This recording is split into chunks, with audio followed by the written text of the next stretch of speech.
This is the Module 0 video introducing molecular orbitals. I begin with a bit of review.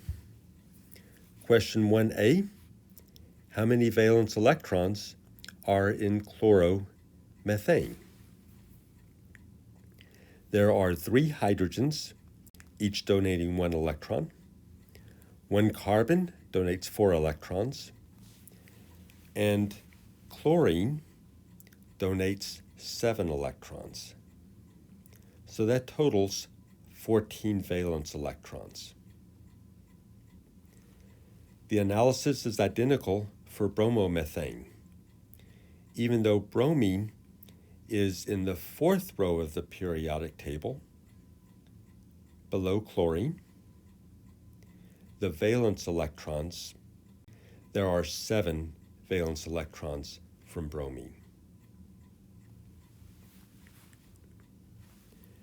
To examine the molecular orbitals for chloromethane and bromomethane, I'll show some pictures from Spartan Student.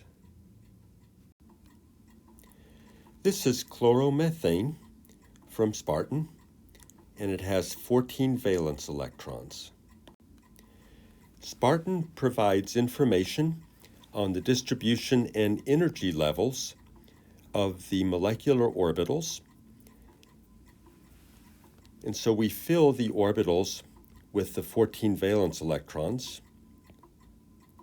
2 at a time.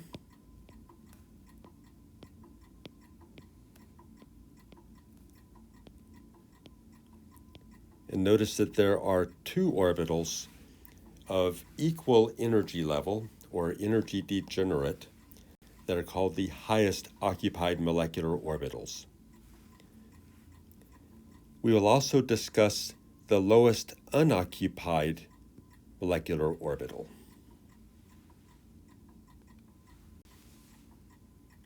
I rotate the chloromethane molecule so you can see it in 3 dimensions.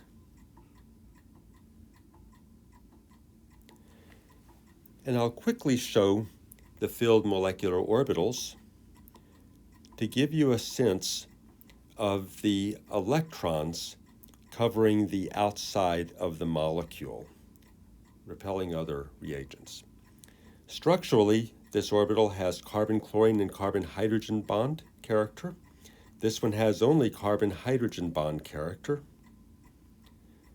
Then we have a couple of others with only carbon-hydrogen bond character, which are energy degenerate, with different symmetry. The 5th orbital has sigma bond character, some carbon-hydrogen bond character, and lone pair character on chlorine. And then the highest occupied molecular orbitals mostly have lone pair electron character on chlorine, with a little bit of carbon-hydrogen bond character. The LUMO has sigma antibonding character, and there are also lobes that are empty at each end of that carbon-chlorine axis. Compare that with the lower filled orbital, which I said had sigma bond character, and then this is sigma star. If the LUMO is filled with 2 electrons, there will be no electron density continuously linking carbon and chlorine. So adding electrons to the LUMO breaks the bond between carbon and chlorine. I'll now show bromomethane. The carbon-bromine bond is a little longer than the carbon-chlorine bond. These orbitals are 3D orbitals. They're not valence electrons. But here are the valence molecular orbitals. And as I click upwards in the energy of these orbitals, you'll see that the molecular orbitals follow the same trends that we saw with chloromethane, including sigma, both of the HOMO orbitals.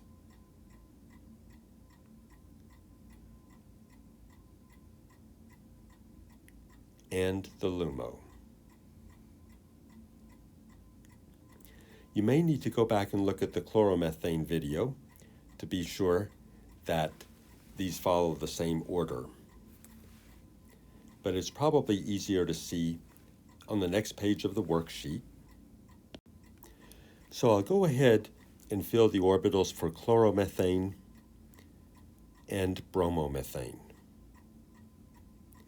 The importance of this comparison is the energy levels for the frontier molecular orbitals of these two compounds.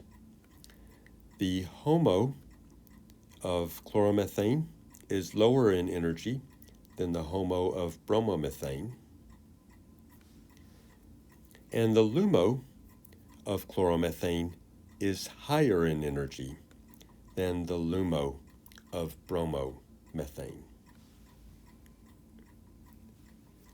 What this means is that the electrons in the HOMO of chloromethane are less reactive than the electrons in the HOMO of bromomethane. And for the LUMOs, the electrons must have more energy to fill the LUMO of chloromethane. The electrons don't require as much energy to fill the lower energy LUMO of bromomethane. If we now scroll to the lower part of the page, we can apply this in the bimolecular nucleophilic substitution reaction that you learned last semester. And what happens in this case is that the lowest unoccupied molecular orbital of chloromethane accepts a pair of electrons from bromide anion. By adding 2 electrons to the LUMO, that breaks the carbon-chlorine bond.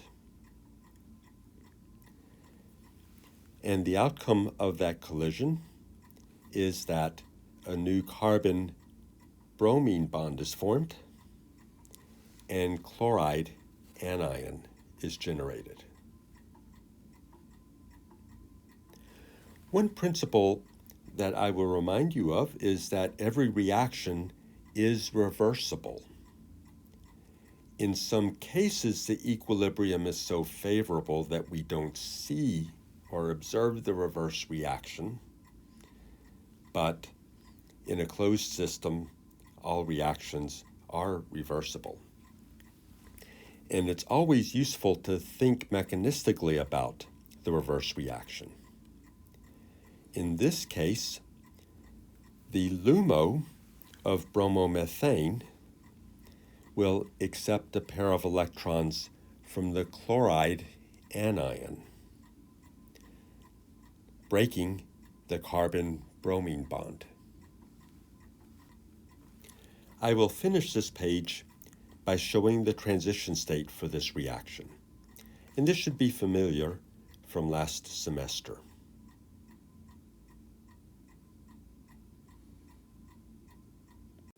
Going to the third page of the worksheet, we'll now encounter a claim, evidence, reasoning question. We'll discuss this in class, but I will ask you to decide between 2 claims. You can claim chloromethane is more reactive with nucleophiles, or you can claim bromomethane is more reactive with nucleophiles. Then, examine the evidence provided earlier in this worksheet and in this video, and then provide the reasoning that links your claim with the evidence. And if there are any other scientific principles or data from the reading that you would like to share, that you remember from Chem 202Z, if time allows, we'll take a few minutes to discuss that. This concludes the video on molecular orbitals.